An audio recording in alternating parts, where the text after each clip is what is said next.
E aí galera, tudo bem? Quem fala é o Jota. No vídeo de hoje eu vou estar trazendo para vocês o Fiagro CPTR e o Fundo Imobiliário de Papel CPTS. Dois fundos imobiliários de papel da Capitânia, uma gestora muito boa, eu gosto bastante. E tem muita gente que comenta sobre o CPTS, que já é um fundo até high grade bem famoso aí, vem sendo bem famoso nos últimos meses. E agora a gente tem o CPTR, o Fiagro, que eu gostei bastante também, dando uma análise inicial nele. Então a gente vai conferir os dois fundos da mesma gestora, então resolvi trazer os dois no mesmo vídeo. Então vamos começar primeiro pelo CPTR e bora lá no relatório dele. Bom pessoal, eu vou passar de maneira bem rápida pelos relatórios, só focando nos pontos que eu julgo importantes para vocês, tá bom? Então, vamos lá, começar o relatório do CPTR. É um fundo que teve início aí lá em março de 2022, então é um fundo que recentemente completou um ano, então bem novinho aí. Tem uma taxa de administração de 1% ao ano e uma taxa de performance de 20% que exceder CDI mais 1% ao ano, tá bom? Patrimônio do fundo, cerca de 400 milhões de reais, então um fundo relativamente mediano aí. E no último rendimento pagou em 40 por cota, um bom rendimento. Aqui ele fala um pouquinho da estratégia do fundo, que é um fundo que vai focar em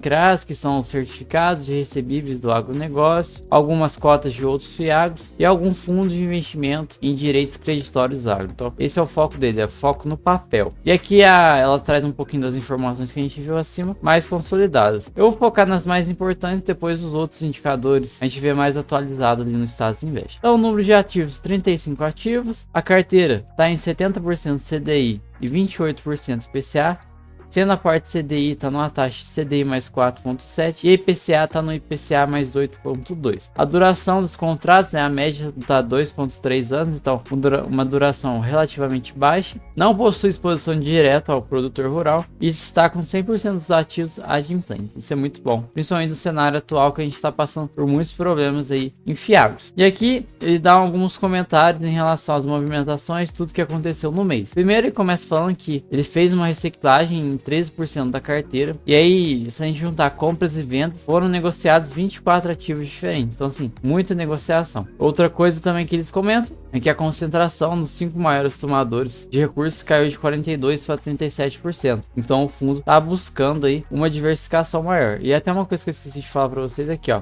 Em maio, a carteira contava com 35 ativos alocados em 29 diferentes riscos. Então, é uma carteira bem diversificada. A gente pode ter uma exposição maior, mas a diversificação em setores é muito grande. E aí o fundo teve um resultado de 1,35, distribuiu 40, usou um pouco de reserva, ainda tem 40 centavos por cota de reserva aí. E aí alguns CRAs que ele obteve uma exposição novamente, já teve exposição algum dia e voltou aí. Tem o Aço Verde, que é uma empresa que eles gostaram do ativo, a empresa está saudável, está com pouca alavancagem. A Lar Cooperativa, já tinha uma exposição em CRA e agora em maio adquiriram mais 4 milhões. Então a taxa está em CDI mais 2,75%, então uma taxinha relativamente baixo. A Coagril é bem famosa, é uma cooperativa que atua aí na distribuição de insumos, armazenagem e comercialização de grãos, uma empresa aí muito grande no Brasil, e a taxa dela está em um CDI mais 4,70%. A gente tem a usina Lins, que é uma usina de açúcar e etanol. Eles comentam que tem um ativo moderno e avançou na governança corporativa e tudo mais. Então, assim, é uma boa empresa. E aí a Bela Agrícola, que a gente já tem uma exposição até lá no Vigia, tem aqui agora. A Bela Agrícola em 2017 foi vendida por um grupo chinês. Ela também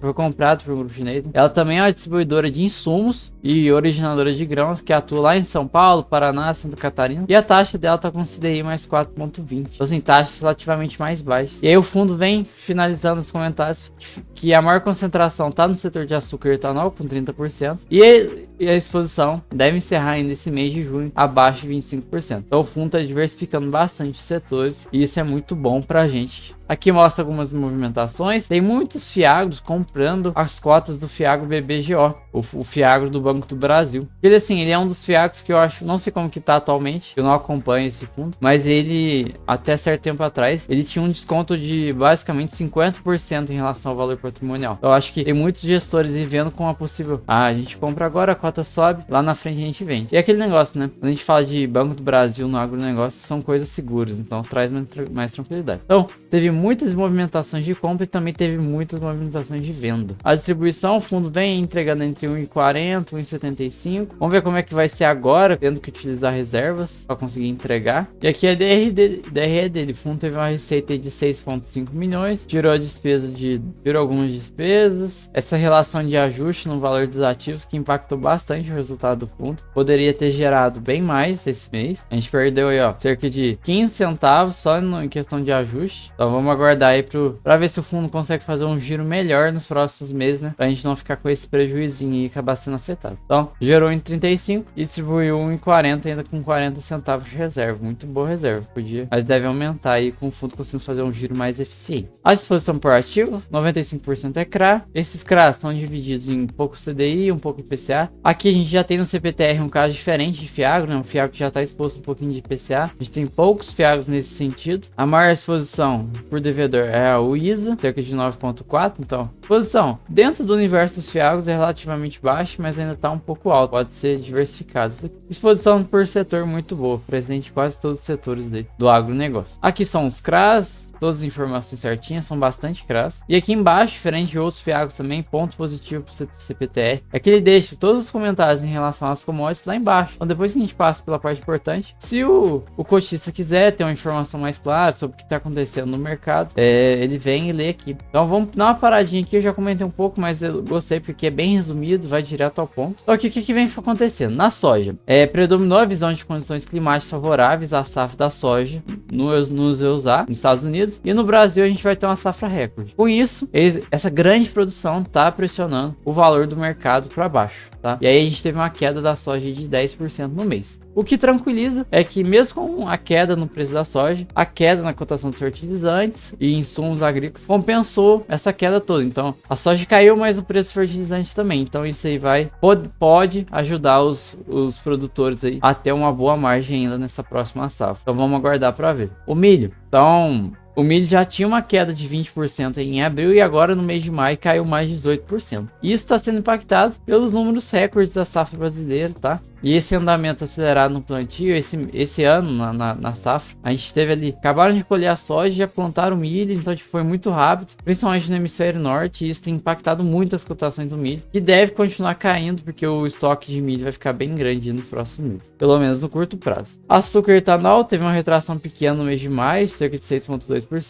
E eles comentam aqui que a disponibilidade de açúcar no curto prazo ainda está reduzida. E a safra recorde no Brasil não está conseguindo supor essa quebra de produção, principalmente na Índia e na Tailândia. E aí no curto prazo o preço deve dar uma subida e no médio e longo prazo vai depender principalmente da safra indiana e o impacto do El Niño, que ainda não se sabe como que vai ser embora. E a proteína bovina, o valor do boi gordo está caindo bastante, recuou cerca de 10% no mês. E ele que nesse momento o mercado tem uma boa disponibilidade de animais terminados e o abate de fêmeas está operando nas máximas históricas. Esse abate de fêmeas acontece quando a gente tem muito bezerro, tem muito boi no mercado, então eles acabam abatendo um pouco das fêmeas, deixam o boi engordar um pouco mais e abatendo um pouco das fêmeas diminui a quantidade de bezerros e tudo mais no mercado. É uma forma de você tentar manipular o mercado se voltar a subir o preço. Quem são responsáveis por gerar bezerros e bois? As vacas, então eles acabam abatendo elas. Passando rapidamente pelos indicadores, então esse vídeo vai ficar muito longo. Valor atual, R$ 96,81, dividend yield 18%, muito alto. Último rendimento, 1,40, liquidez média diária, 1,3 milhões. Patrimonial, R$ 98,00, então tá com 1% de desconto aí. E o valor em caixa, 2 milhões. Vamos ver se essa cota passando esse valor patrimonial, o fundo consegue fazer uma emissão. E 16 mil cotistas, liquidez boa. E aí, desde lá de 2022, o fundo vem pagando em 1,40, vamos ver. Talvez se esse valor descer um pouquinho, talvez a gente seja impactado negativamente. Vamos ver como é que vai ser. E agora, passando rapidamente pelo CPTS, não teve muitas atualizações. Taxa de administração 0,1% ao ano e a taxa de gestão 1,05%. Patrimônio líquido, mais de quase 3 bilhões aí e pagou 85 centavos por cota no último rendimento. Comentário do gestor, vamos lá, bem resumidos. Então, vamos manter a estratégia high grade e reciclar o portfólio. Eles comentam que o CPS tem uma carteira resiliente e tranquilo para passar por esse momento. Como eu falei, distribuiu 85 centavos por cota, isso representa 109% do CDI. As movimentações da carteira, adquiriu cerca de 1 bilhão em CRIs, uma taxa média de IPCA mais 6%, e vendeu cerca de 919 milhões em IPCA mais 6,17%. Então, teve muito giro esse mês. A liquidez do fundo está em 6,4 milhões por dia e mais de 223 mil cotistas. Alocação, 70% em CRIs, 27% em fundos imobiliários. Os maiores são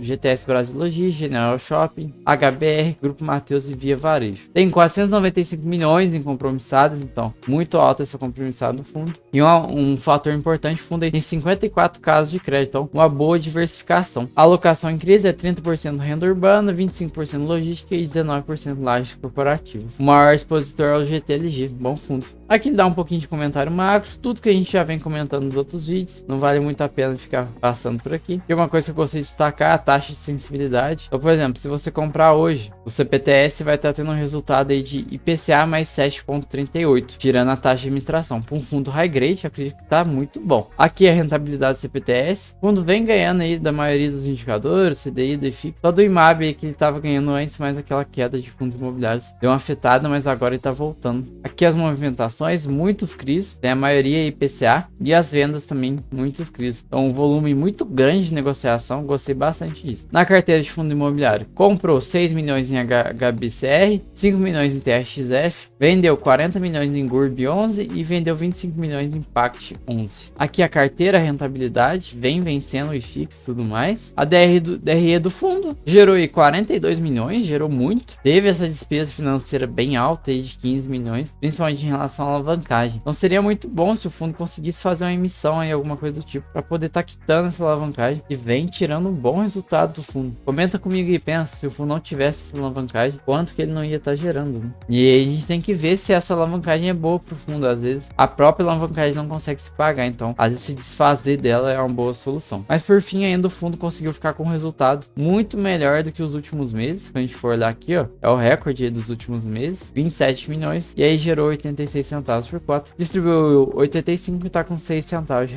reserva relativamente pequena. Alocação por ativos, bem distribuída em logístico, shopping, exposição por devedor, fundos imobiliários é o maior, né? E aí a gente vem aqui a carteira praticamente total IPCA. CDI responde só a menos de 1%. E aqui a carteira de crédito, ele dá um resumo por segmento, logística industrial é a maior exposição, e aí ele vem falando cada uma por segmento especial. Então ele tem logística industrial, residencial, shopping, infraestrutura, educacional, hospital. E aqui a carteira de fundos imobiliários, a gente vê que tem bastante fundo imobiliário, alguns bem menos conhecidos, a maioria, né, são bem menos conhecidos. E a carteira de fundos dele, ó, bem diversificada. Não gosto de, assim, acho que se tivesse essa posição aí, 27%, em crise estaria aí com um rendimento muito maior, mas é o que a estratégia do fundo, né, não tem muito que a gente possa fazer. E tem várias outras informações que eu não julgo tão importante pra gente no vídeo, mas eu acho que vale a pena, sim, vocês entrarem e ler um pouquinho, principalmente antes de se tá pensando em se tornar cotista. É muito importante estudar cada uma aqui das operações, de tudo. O relatório é bem completinho, traz informações diversas que a gente não vê em outros fundos, então vale a pena se dar uma analisada. Vamos lá, passando rapidamente pelos indicadores do CPTS, R$ 84,43,